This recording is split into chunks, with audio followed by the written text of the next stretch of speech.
for those of you that have been coming to the channel for a while, you might recognize this person. This is Akalon. And Akalon is a friend of the channel. And a friend of the channel always gets a thumbs up. And I love this guy. He's amazing. And he gives us his take on Amazon secretly trying to kill Steam. So we're going to take a listen to this and see what he has to say. Isaac Lonier, of course, welcome back to each and every one of you. Please don't ever say that I don't bring you guys good news and a little bit of an upside or an upswing within the gaming industry. Today's video is about Ethan Evans. Now, if you've never heard of Ethan Evans, that is perfectly fine. Very few people would have. But Ethan Evans... Demon Carroll says you should get him on stream for the first time. Demon, I just had him on less than a week ago. He was on. And it was an awesome stream. Well, maybe it was like a week and a half ago at this point. But it was an awesome stream. He was on for like almost 2.5 hours. Was once the vice president of one of the largest gaming ecosystems in the world, if not the actual largest. Every single one of us almost daily make use of the product that Ethan Evans was the VP of.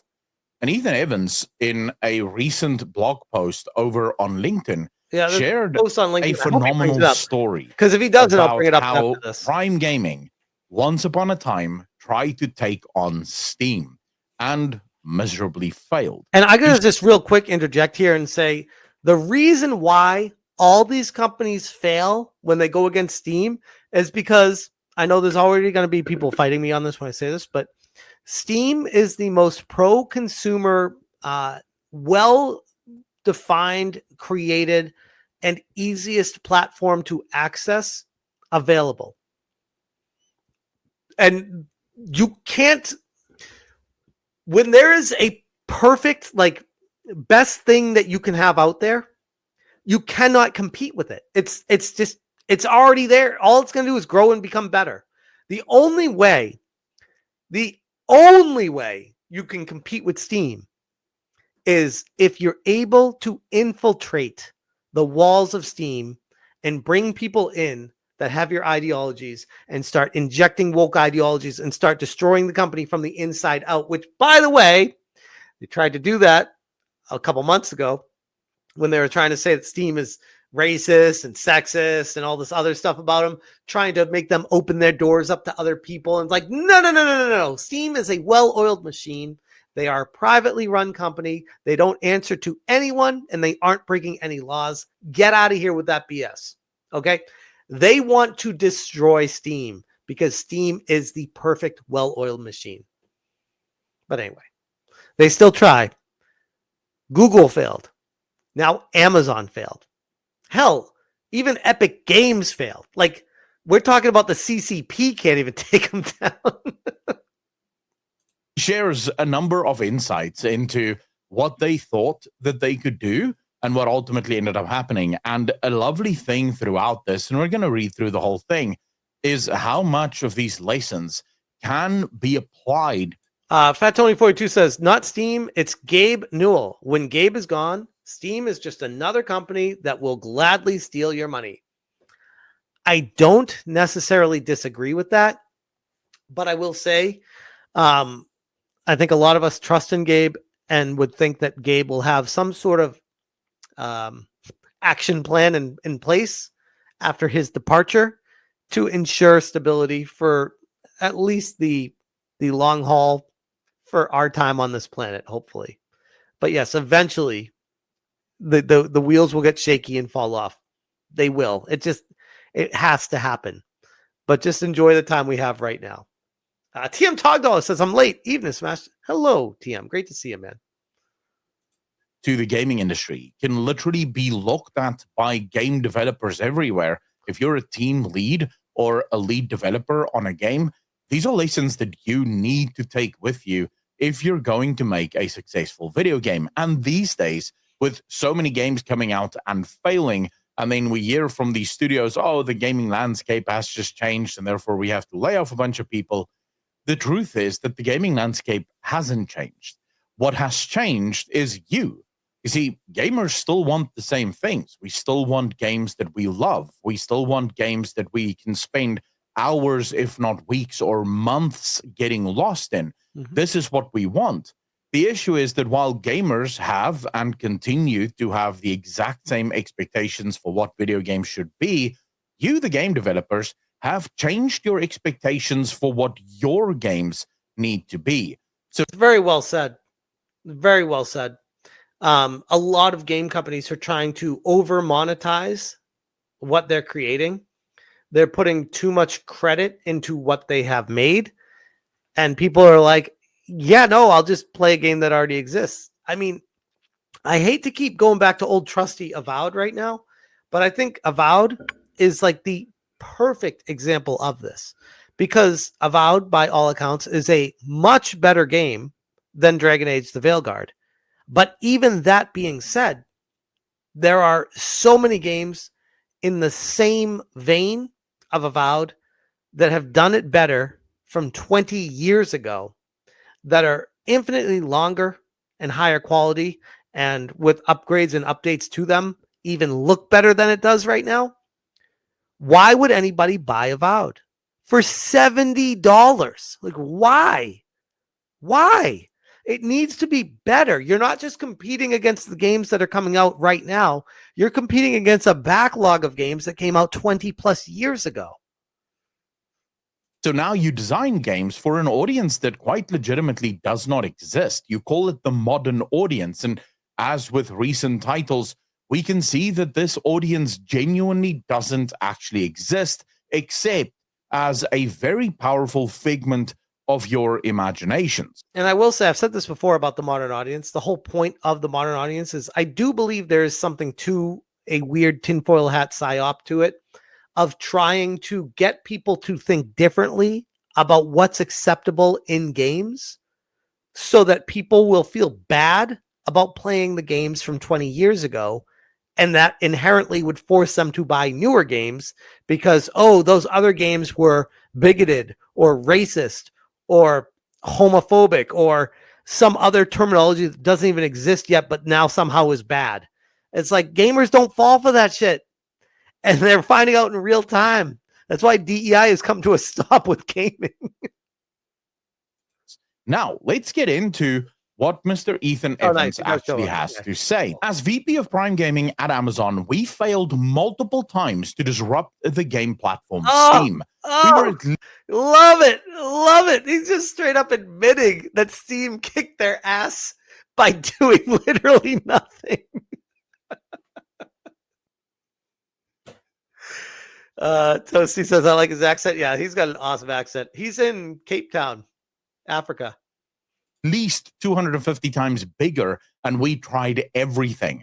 But ultimately, Goliath lost. And here's why. When he's saying 250 times bigger, he's literally talking about the size of the company, not necessarily the user base. But Amazon is a giant corporation. Remember, it's publicly listed. It is worth billions of dollars, maybe even trillions if you really were to do, or at least $8 trillion if you actually. I haven't done the math on Amazon's market value, but Amazon itself, a lot of people think, oh, Amazon's so big with Amazon.com. It's like, Amazon.com is not where they make their money. Like, they are a shipping company. They have Amazon Web Services, which I would argue Amazon Web Services probably, fact check me on this, I wouldn't be surprised if AWS makes more money than Amazon.com. Like, Amazon is huge, like in so many different areas that is not the actual website. Account for all of their assets around the world. Yeah, exactly. So Amazon is a very large company. Steam, by comparison, employs no more than 800 people. Well, actually, it's less than 500 people that Steam employ overall. And I think the latest numbers we have, but this may have changed since, is it employs about 380 to 400 people, with 80 people working on Steam, the actual product. Imagine what a utopia working at that game company, working at Valve, where you were just making infinite money every single day, and there's only like 80 people in your team. And nobody can penetrate it. That's amazing. I mean, I would love to work there. What a great place. And the rest working at Valve, working on video games and new video games and so on and so forth. So Steam's a very small company in comparison. The 15-year-long attempt to challenge Steam started before I was VP of Prime Gaming, but we never cracked the code, not under my leadership or anyone else's. The code of being pro-consumer and making something that makes people want to migrate. Like, here's the thing, and I'd ask you guys in the chat this too. How would you compete with Steam? Say that you're tasked with the job of, hey, this is a growing market. There's a little bit of competition between Epic, which is not really much, but there's the Epic Game Store. Google has already tried and failed, so the Google Stadia is not there. I guess you could say the Microsoft Store, kind of, but not really. How do you, or GOG, I guess, would be one. How do you compete with that? And I would say that's a losing battle. I don't know what you would do. The only way you could even consider it is if you're able to come out with like a Fortnite game and then make that game exclusive to your platform and then allow all these other companies to be on that same platform. Require DRM free. Doesn't GOG already do that though? And GOG's not beating it.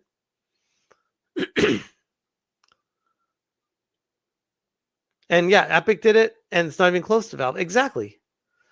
No worries, Pronapot. No worries. Yeah, exactly. Valve has too much goodwill saved up with gamers. And here's the other thing. It's not just the goodwill that they have saved up with gamers. It's the gamers' backlog. I don't know how to even look at how many games I have. I probably have over 700 games. Just like a quick glance. I don't even know. On just in my Steam catalog alone, I probably have over 700 games. What would a game company or any company be able to do to be like, hey, yeah, I know you have thousands and thousands of dollars worth of games on a different platform, but come on over to us and start fresh. And Darksis says, it's not just a backlog. Steam gives you such grade A customer service that no other company does. And I've been fortunate. I've never really needed to deal with customer service with Steam, but I've heard good things about it. So Prater Mine says, I have 462. Well, damn. Okay. Thought I had more. But that's still a lot of games. That's still a lot of games. 490. Okay. I was going to say, I thought it was more than 460. That's still, I thought I had over 500. But either way, we'll say I have around 500 games. What would a game company or Amazon or anyone come in and say, hey, we have this new service. Leave Steam behind and download our game service add-on. Like, no.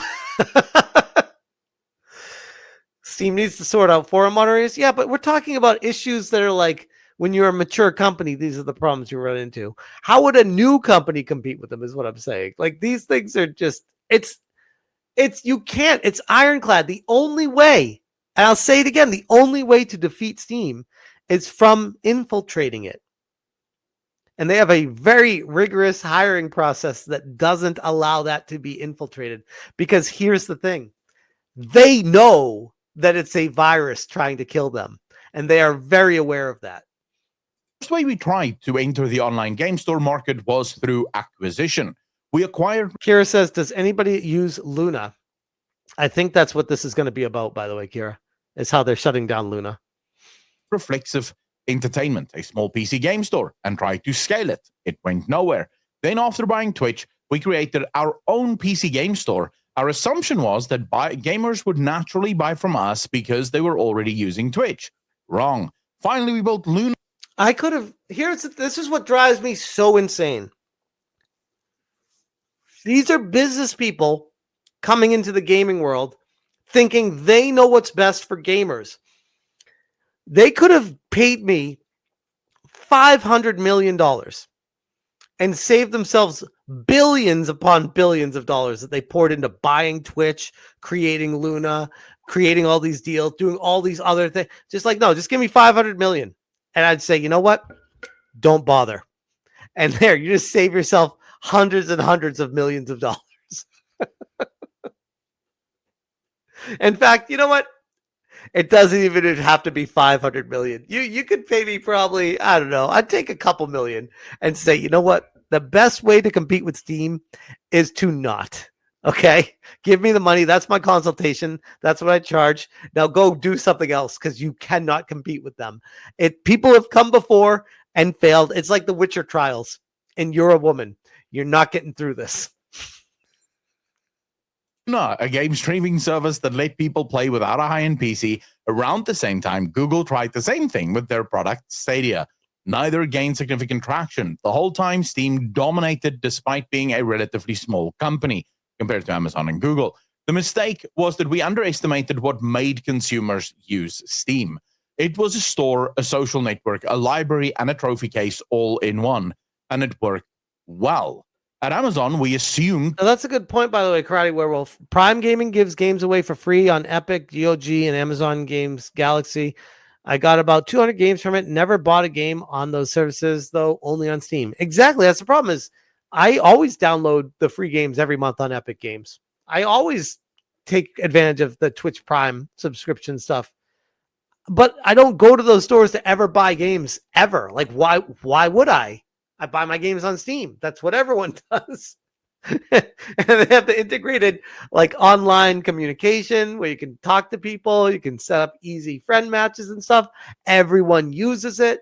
Trying to create another system that's inferior to something that is perfect is not going to work. And oh, by the way, free online, because don't think for a second that these other companies wouldn't pull a Sony and eventually be like, oh, hey, now that we got everyone, we're going to start. Hey, it's only $1 a month or it's only $2 a month, but we're going to start charging for online. And then 4 years later, it's $20 a month, $30. Oh, you want $50 a month. Oh, you want to do this add-ons. Oh, we're going to give you free games though. Yeah. You got to pay for it for the online, but you get free games. It's like, no, I just want free online the way it always used to be. What is this added cost that you guys keep throwing in on stuff? That size and visibility would be enough to attract customers, but we underestimated the power of existing user habits. We never validated our core assumptions before investing heavily in solutions. The truth is that gamers already had the solution to their problems, and they weren't going to switch platforms just because a new one was available. Here is where we get into the first bit that game developers really can take away from this article. The game developers out there, the team leads, the studios that are consistently leading with these super DEI-infested video games, their core assumption is that there is a modern audience. In other words, they start their game development cycle from the assumption. That's a great point by Agalon, is they think people think like they do. They are the minority. They are the virus. They are the people that nobody wants to be like. We don't think like you. We don't act like you. And we sure as shit don't want to leave Steam for a different inferior platform. Or the presupposition that the modern audience does exist. Therefore, the game does require a lot of diversity and inclusion. That core presupposition then allows them to make a number of development decisions throughout the scale or the lifespan of the game development cycle, where none of these development decisions actually play into the core expectation of the gamer. The gamer wants a game that they can get lost in, that they can leave the real world for and actually get lost in this new world that they can explore. The issue is that when you have a game that is consistently harkening back to the real world in order to celebrate its diversity and its inclusion, for the gamer, this is a design decision that they fundamentally do not want. And therefore, you're constantly, from the moment of your first development or your code being written, you have already written the wrong code. And I'd agree with that. He's kind of going off. He's losing me a little bit here, but I know what he's talking about. It's just kind of off the prime point of the video. But I'm Batman says, I will stick with Steam and GOG only. I wish Steam would offer DRM free options. I wish they would too. Not because I care about it right now, but like we were talking about earlier, I do care about it in the future when Gabe crosses over to whatever next life there is. I do worry. I hope that he has a succession plan in place. And assuming he does, everything should be fine. But it would be really nice to not have to be restricted and binded to something. For those of you that don't quite understand, let me use a different analogy. When you have a ship, a very large oil tanker, for example. Hold on, you're saying Stash My Ass says GOG is the only other platform I actually like. Trasido says GOG is like classic friend. Isn't GOG owned by CDPR, or am I making that up?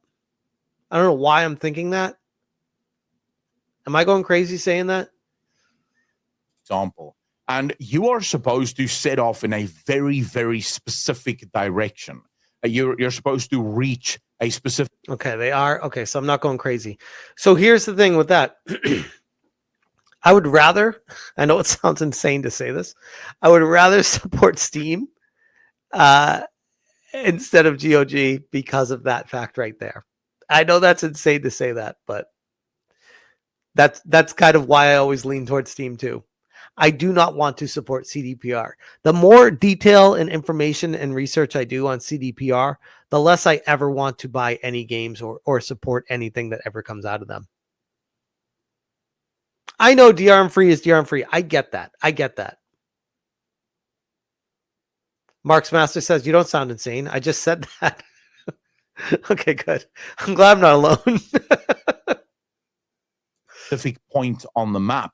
Now, if the distance from the start, I get it, Ion. You're saying true, but you actually own the games from GOG. I get that, and I'm not disagreeing with it.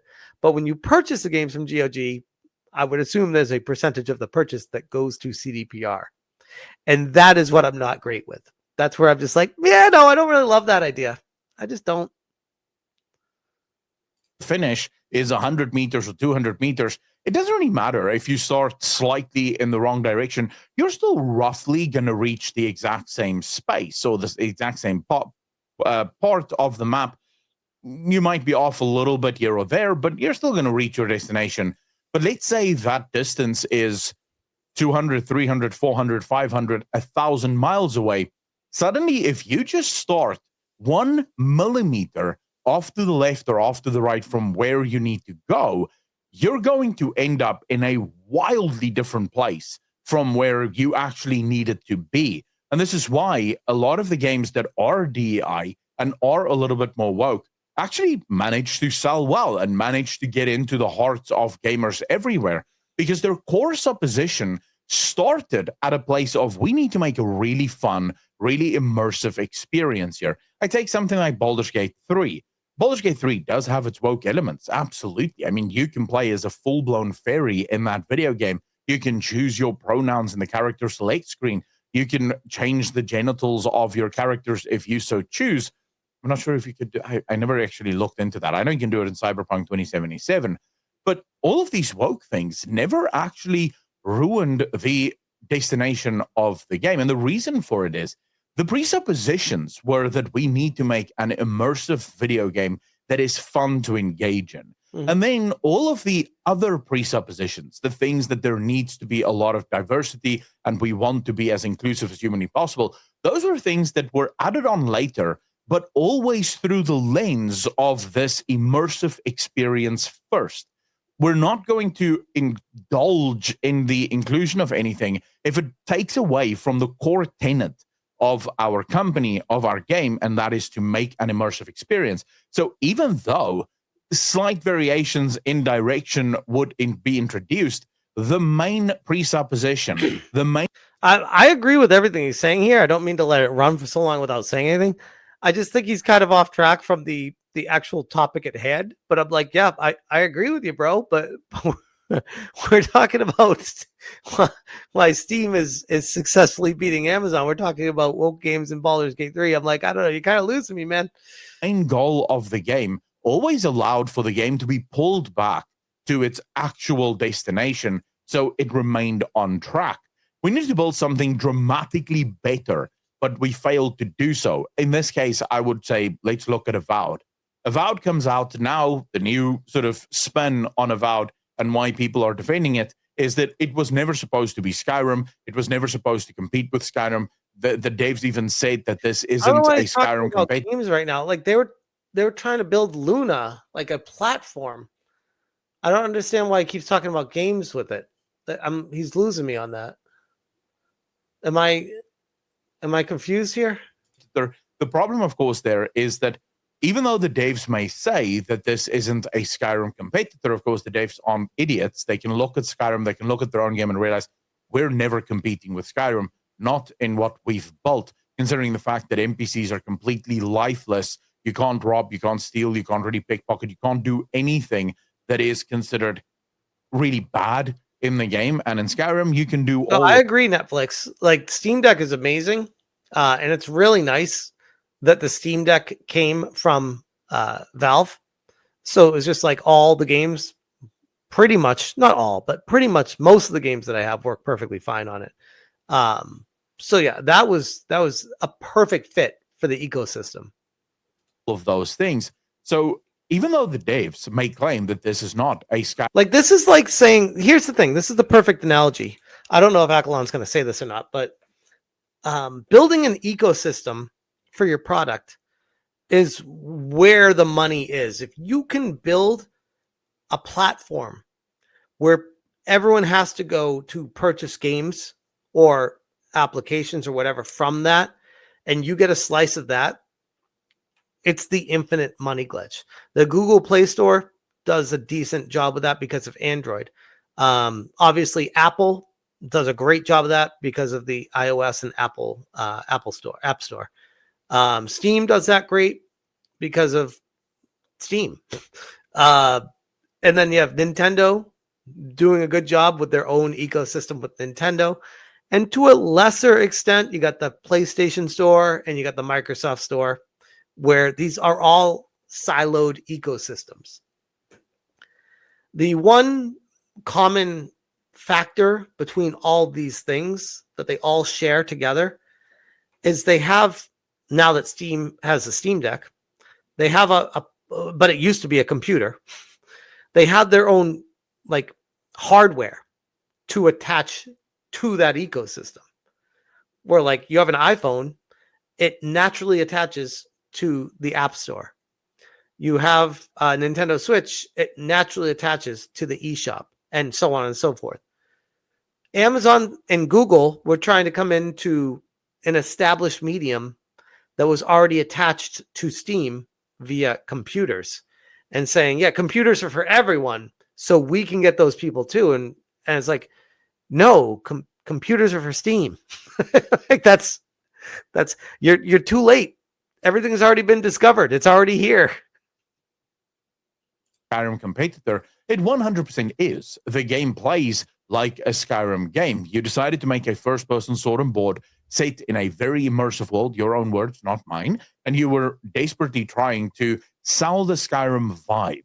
This means that the expectation from the player... Cladex, that's a really good point you bring up there, something that's been talked about often before. And I had someone actually email me about that with GameStop. Cladex said, I just had an epiphany to fix Steam's You Don't Own Games and Trading, a digital storefront for users. You action your games. You cannot sell it at the same price of the store. So basically, it's the same. The digital product that you own, you're allowed to sell and resell. And ideally, I agree. I feel like that is something inherently that should be allowed. But because it didn't start from scratch with that being a thing, the laws didn't really catch up to it. And then it became a DRM. Oh, it's actually digital rights management. You're just buying a license to the game. You don't actually own the game. And people are like, well, I'm paying you money. It's the same amount of money that I get for a physical copy, which theoretically, by the way, they even say it's like a digital license of a copy of a game that theoretically you're not allowed to resell a physical game to GameStop and stuff like that, but it's overlooked because it's just like an acceptable practice. But at the end of the day, it's like these are laws that need to be cut through. And the businesses that were created upon them and built on them are fabrications. You own these games. You're paying money for them. You're not buying a license. You're not buying an end user license agreement. You're buying the game. And because you're allowed as a company to sell it as a license, you are able to make so much more money because it prevents your game from being resold again and again afterwards. But that's not right. That's not the way it should be, in my opinion. That would be like saying you're not allowed to sell a TV that you bought because the TV comes with a digital rights license that is assigned to, you have to sign in with your email address, and that's just yours. And after you are done with it, you need to throw the TV out because nobody else is allowed to sign in and use that TV. And I'm like, well, no, that's extremely wasteful. That goes across against environmental rules and laws. So they skirt the rules because they're like, oh, it's digital, so it doesn't really affect the environment very much. But the problem is, Inkling says, Smash T, it's not your opinion. It's how it should be, plain and simple. Absolutely. The problem is there's no way to actually like organize a movement to get that done. There's no way to actually make it happen. Congress isn't going to do a damn thing about it. You think they care? Like, honestly, you think Congress cares about that? They have a million other stupid things that they worry about. Going into the game is going to be, let's play Skyrim. And that's not what you delivered. So that Subliminal Messages says apparently the EU is working on laws to address this. Well, here's the thing. Once one country addresses it, that opens it up for the entire world. It's just a matter of time. But the problem is there's so many lobbyists that grease hands to ensure that it doesn't happen, that it will not happen in our lifetime. I'm very confident in saying that. Exactly. Kira says, don't hold your breath and put faith in the EU government. That's why you ultimately failed, because your presupposition was diversity, equity, and inclusion. And therefore, you missed the core presuppositions that was required for you to actually make a decent and good video game. Just because you are big enough to build something doesn't mean people will use it. Reflecting on these mistakes, I realize how crucial it is to deeply understand customers before making big moves. That's why James Birchler's guest newsletter caught my attention. His piece is a practical guide. Now, I read through it. It's very much technical. I'm not going to go into that later as well. Trust me. This is the thing. People get lost in the weeds on the technicalities of business and stuff. It's like you don't even need to look that far into it. If you actually game and understand the ecosystem of what you're dealing with, what you're doing is clearly not going to work. I could tell you that. And you say, okay, what will work? And I would say, probably nothing. And maybe there's a way outside of insidiously invading the company and getting woke people to ruin it. But the chances or likelihood of overtaking Steam in my lifetime, no matter how much money you have, I feel like there are better ways to use that money to try to take over a different industry. Leave this one alone. It's good. Like, we're good. No one's complaining. It's not like there's a problem that needs to be addressed here. PC gamers are extremely satisfied with Steam overall. Like, sure, you'll get pockets of people that hate Steam, but for the most part, that's few and far between. If you're not planning on setting up a game studio of your own, there's no reason for you to read through James's newsletter. But it is interesting. I didn't read the whole one. I found a website that sort of had the excerpts of all of the most important things. And it really does go into a lot of detail in how you can understand your customers better. But fundamentally, the number one point here, everything that I've read about James's newsletter is this: talk to real customers before writing your code. It truly is that simple. Just Go to real customers. Go where real. Kira, I think that's a good point, except for you don't fuck with gamers. Kira says, to be fair, having 90% of PC gamers' eggs in the Steam basket could be asking for trouble in the future. I understand the premise of that concern, but in actuality, if something were to upend the Steam marketplace and remove licenses and take away purchases, there would be backlash that would never end. It would be front page news.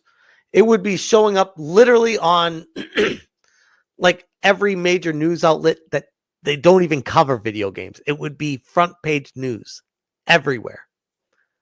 Hackers will rise. Exactly. That's the other thing. Hackers will.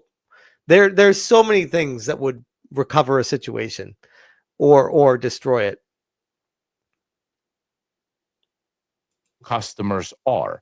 You see, this is the problem again with the games industry.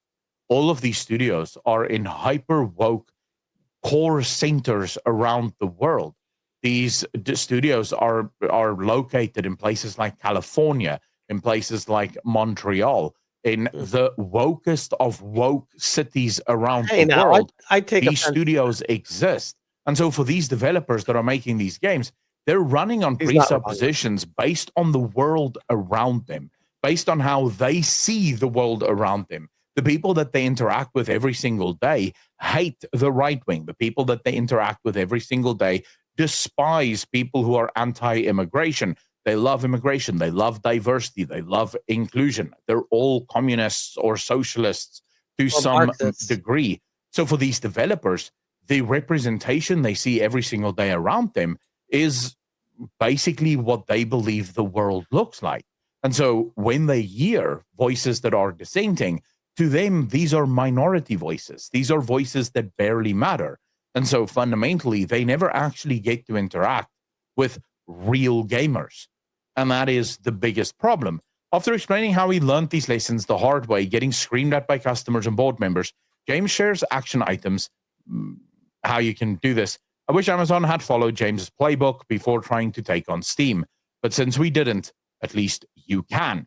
Now, what's very interesting about this reveal from Ethan here, when you look at Steam, the thing that makes Steam the greatest platform in gaming is because it offers exactly what gamers want, no more, no less.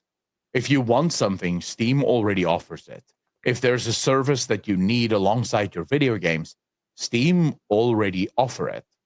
So when you come... You know, the only way to overtake Steam would be, and you got to think like 4-dimensionally on this, would be if a new product comes out that supersedes what is considered like a personal computer. Like if there's some sort of product that mankind can make that is like, oh, remember we used to use computers, but now we all put microchips in our head, or like something like that, then on that platform you might have a chance. Kira says smartphones was that. Exactly. Smartphones was that. But like Steam will be there, says Stash My Ass. True. Like I'm sure Steam will be there and they'll migrate everything to it. I'm sure. But I'm just saying, like, you need your own ecosystem. Like when Apple came out with their was it $5,000 goggles or $3,000 goggles that nobody even talks about or cares about. But if that took off, like that would be a new ecosystem that would use the App Store, obviously. But if a different company did something like that and everyone started using it and they're like, oh, remember we used to use PCs, but now we use this thing, like then that's a chance for a new ecosystem. But the problem is, I'm not reading that out loud, TM. The problem is like these very mega rich companies they're so used to winning because they win everywhere they go. They're surrounded by yes men in their echo chambers, and they get a dose of reality when they step outside their echo chamber and they're like, oh, hey, we can do that because we have all the money in the world. So let's just do what they do and just beat them down by throwing money at it. And it's like, nope. Some things can't be bought. Some things just are. And unless you can come up with something better, you will lose, and you'll lose a lot of money. I hope this experience with Amazon Luna following Google Stadia is a lesson to all of these multi-billion/trillion-dollar organizations to stop wasting money trying to defeat Steam and instead spend it in other places that could be more profitable. Come up with a brand new store, when you come up with a brand new idea for a store from a user of Steam's perspective, why would I switch? I already have everything I need from Steam. So unless you can somehow decipher something I need that isn't already offered by Steam, I see no reason why I would switch in the first place. And this is true for video games as well. As a video game developer, you have the sort of humongous task ahead of you to convince a consumer to part with their money in order to pick up your video game. If you cannot convince the member or the customer to actually pick up your game, then you're not going to succeed, and layoffs are going to happen. And then it's not the fault of the gamer. It was your job to convince me to part with my hard-earned cash. Mm-hmm. You're the one that failed in that. I'm more than happy to take up money for good video games. You need to figure out how your game is the one I spend it on. Ladies and gentlemen, let me know in the comment section down below what you think of Mr. Evans' sort of newsletter here or his post on LinkedIn. What do you think about my breakdown? I'd love to read your thoughts in the comment section down below. As always, hit the like if you like, dislike if you didn't, and I will see all of you in the next one. Peace. It's a solid video. He went a little bit off the rails. He's like in the middle of the video and he starts talking about the games and stuff. Like I kind of see where he's going with that, but overall, I feel like he lost the point of like what happened here was Luna tried to compete directly with Steam and got their ass handed to them for obvious reasons. And the funniest part about it is we get the Amazon head of Luna that's just like, yeah, I was surprised. I underestimated the customers that use Steam. And I'm like, okay, first off, you're a fucking idiot. You're not a gamer and you don't understand the entire environment that you were put in charge of. Who's making the decisions in the hiring process? How the hell did you get there? Because yikes, you underestimated what made consumers use Steam. What? How could you do that?